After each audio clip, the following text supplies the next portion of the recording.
Bueno, e despois deixamos ahora o Caurel, porque a vindeira semana voltaremos a estar ali, pero xa cos artesáns, e trataremos de achegarvos un poquinho máis pois as historias de moitos deles que están ali, algúns os coñecedes e outros son novos. Tamén a nosa invitada de agora coñece ben esa terra do Caurel, aínda que non é do Caurel o que imos falar. Conchi Zúñiga, como estás? Hola. Bueno, disfrutando dun agosto un poquinho fresco, de momento. Que che vou a decir? Eu estou encantado. Xa, pero eu empezo a estar ben a partir dos 25. Ese é o meu tope, Conchi, non che vou a negar. Como di outro, mínimo. Claro, eu como di outro, xa teño temperatura corporal suficiente. Mira como pega o Nordés, viches? Sí, mira. Mira. Bueno, pois ese Nordés, non sei se foi o... Vamos, aí, de repente debeu de ser o vento que te perdimos aí por uns segundos. Alguén que me quere vender algo. Bueno, Conchi, decía eu que coñeces ben o Caurel tamén, unha terra fantástica, pero hoxe temos que falar do noso terceiro capítulo, e creemos que o último capítulo da viaxe a Botswana, porque a xente que pode ver os vídeos e escoitar o programa, os podcasts que xa publicamos, poden escoitar un poquinho pois o que é a parte propia do viaxe, tanto a previa como durante, pero hai unha parte fundamental que non pode faltar no noso programa, que é a parte gastronómica para nós, non? A ver, como interesante, ali sí hai platos típicos dali, pero bueno, son platos que para os occidentais nos resultan un pouco intensos, digamos, ¿no? Intensos por qué?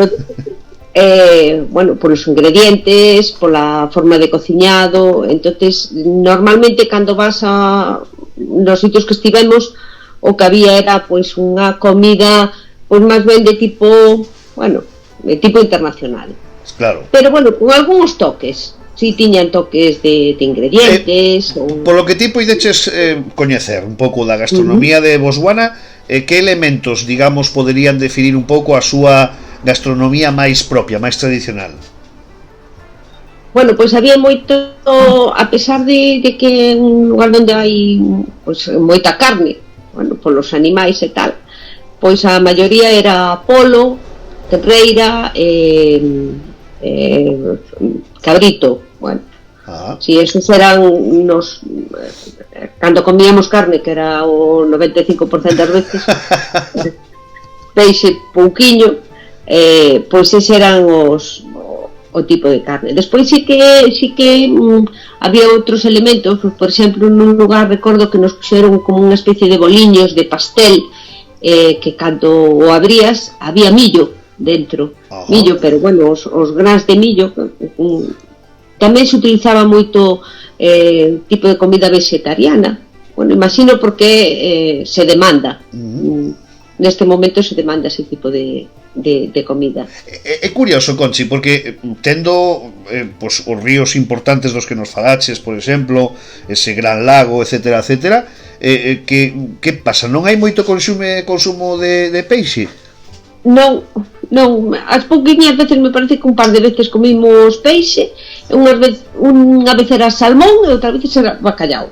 O sea que non hai, o consumo de peixe non está demasiado extendido por ali. Si, xa te digo que o que máis se consume é polo. Bueno, eso se ve que é universal. Algún animal que para eles non sexa exótico, pero para nós igual un pouco sí que se consuma aí? Bueno, había pero eso xa era en Zimbabue, que estuvemos ali un par de días. Ali había un lugar onde servían cocodrilo.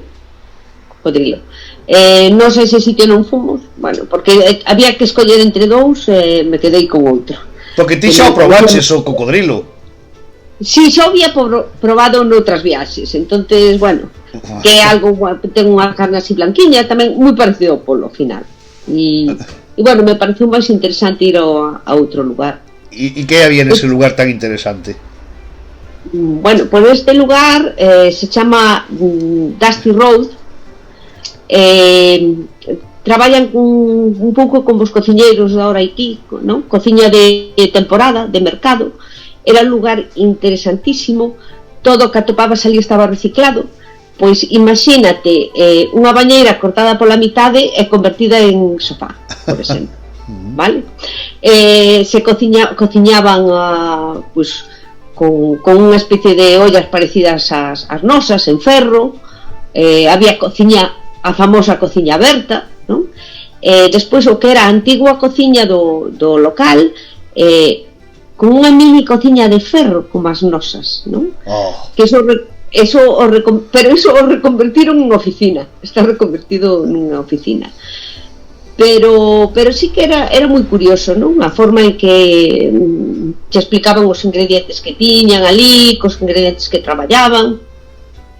Tomamos algún postre feito con baobab, esa famosa árbore tan interesante. E despois o sistema que tiñan era, se servían uns primeiros pois moi curiosos, un pan de millo feito con tomate seco, unhos de xudía, uns buñelos de millo que se falaba antes, unhos peixiños moi pequeniños parecidos aos boqueróns de aquí.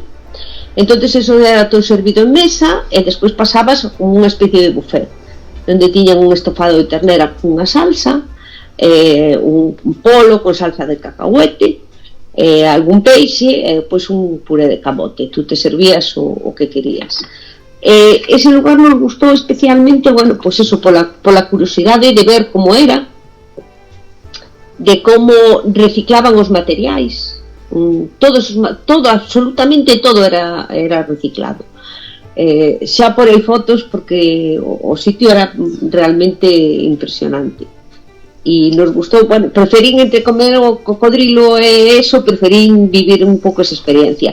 Nos deron a probar unha cervexa que elaboraron eles ali, bueno, que non sabía para nada a cervexa, con un sabor moi potente.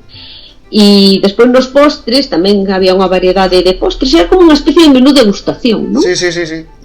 Sí, que tiñan unhas bolas de chocolate crujientes, estaban así como moi recheas, crujientes, moi sabrosas, unha crema de baobab. E bueno, foi un que tal sabe? Incluso hasta era curioso os baños. Como sabe o baobab? Bueno, pois non sabería relacionalo con ningún alimento de aquí. É doce, moi doce, pouco doce? Sí, doce. Me imagino que estamos falando do froito do baobab, non? O como... Sí, exactamente, un froito grande que dá a árbore en determinadas fechas do ano. Bueno, pois como aquí outra planta que temos, outra árbore, non? As castañas, non? Sin ir máis lonxe. Unha pregunta, Conchi, en canto a... Porque unha das cousas que sempre creo que moito definen a moitos lugares dos distintos puntos do mundo, por exemplo, é os condimentos, non? As especies que utilizan. Aí hai algo que predomine? Como é un pouco ese cociñado? No, mira, o sistema que tiñamos aí era, xa, como xa dixen, nos levantábamos ás 5 da mañá, 5:30 de desayuno, máis ou menos. Se non era 5:30 era 6, dependendo do sitio onde estivéramos. O máis curioso, sorprendente, foi nun dos sitios donde desayunábamos literalmente a oscuras. O sea, estaban ali 3 persoas cociñando no lume no chan, unhas parrillas, as tostadas estaban facendo ali, despois tiñan unha especie de famoso porridge ese que toman moitos os ingleses. O café se facía ali, o a leite se quentaba ali, todo nunha parrilla. Claro, estabas con unha linterna, esas horas era de noite. Eso era moi, bueno, simpático, diferente, non? Despois do desayuno xa saíamos a facer o safari, e a media mañá, que eran as 9 da mañá, media mañá, as 9 da mañá, entón se paraba o jeep, e baixábamos pois, con un anexo que puñan no jeep, pois tomábamos un té con pastas riquísimas e galletas que facían, pois, té, café, chocolate, o que quixera cada un. bueno, tomábamos ali ao aire libre un ratiño, nos estirábamos as pernas. Ás 11:30 da mañá, comida. Era unha comida lixeira, vale? Pois unhas ensaladas, imagínate, unhas ensaladas como as que facemos aquí, ou unhas faviñas así cociñadas, pero tamén tipo ensalada, algún pancake, non sei como chamalo, a ver, bueno, como tostas de vegetais, non? Ou un pinchiño moruno, así algún pinchiño moruno, bueno, pero algo sinxelo. Unha vez que estábamos comendo, nos preguntábamos que queríamos para media tarde. Media tarde era despois do safari, para ver o atardecer, sempre tomábamos, pois eso, un viñiño ou cada un o que pedía. Pero antes de eso, ás 3 da tarde, sí o sí, había que ir a tomar el té. Sí o sí. E digamos, bueno, a que hora saímos a tarde? Ás 3:30, vale? Ás 3:30, vale? Pero ás 3, té. Pero bueno, eu non quero té. Non, ás 3. Vexo que conservan certos hábitos coloniais, non? Sí, sí. E aí sí que era un despliegue de repostería, a típica carrot cake, os profiteroles recheos, mousse, froita. Desde logo a repostería era impresionante. Canto dano fixeron os británicos. Sí. Pero bueno, eu non tomaba té, me tomaba un zumo. Tamén estaba moi ben. E despois, xa che digo, despois de eso, ás 7:30, pois era a parada no lugar onde estabas, e para tomar, pois eso, pois un viño, un té, bueno, un gin tonic, había xente que tomaba un gin tonic, unha cervexa, hai cervexas nacionales moi boas. E despois ás 7:30 cea. O sea, se te das conta, desde as 5:30 da mañá hasta as 7:30 da tarde estábamos comendo todo o día, o sea, era un cebán continuo, non? Despois da cea, que a cea era como máis seria, non? Sí. Seria entre comillas, non? Habían en sitios que había mesas corridas con todos os comensais que estábamos ali, en outras non, pois nos puñan separados. Entón sempre era, pero a sistemática era sempre a mesma. Viña o cociñeiro con un acompañante, presentaba a cena, nos decía que tiñamos un primeiro que nos servirían en mesa, despois unhos segundos que nos serviríamos nós. Que me resultou sorprendente? Pois, por exemplo, que despois de explicar a cena sempre nos decían ladies first, ¿no? Las mujeres primero. Entonces, está servido un buffet e nos levantábamos as mulleres primeiro a servirnos, despois os homens. Bueno, pois sí que a estas alturas sí que resulta... Claro, ahora é chocante para nós, evidentemente. Un pouco, sí, un pouco chocante. Pero eu non o tomo como algo machista. No. O tomo como unha cortesía, non? Efectivamente. Como un feito cortés. Bebidas. Queres que falemos algo de bebidas? Un minuto, queda. Vale, bebidas. Viño fundamentalmente sudafricano, vale? Sudafricano, Cabernet, Chardonnay, Merlot, Pinotage, pois viño moi bo, con unhas temperaturas perfectas e recomendable para acompañar as comidas. Ibache preguntar antes de rematar si para unha micóloga ten algo interesante Botswana. Na época que fun non, pero había termiteros xigantes, e aínda así si atopei un cogomelo moi interesante sobre a cabeza de un búfalo. Aí o veis. Alá onde vai Conchi atopa sempre algo.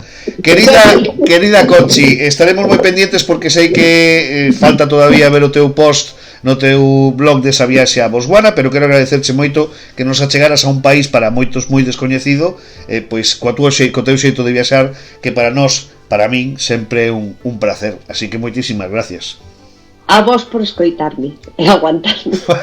Conchi Zúñiga, viaxando con Conchi hasta Botswana, nada máis nada menos. Nos Rematamos, lembrade, esta semana Artesanía de Galicia no Caurel, está a tempo todavía de participar. Voltamos a 20 de semana dende aquelas terras precisamente.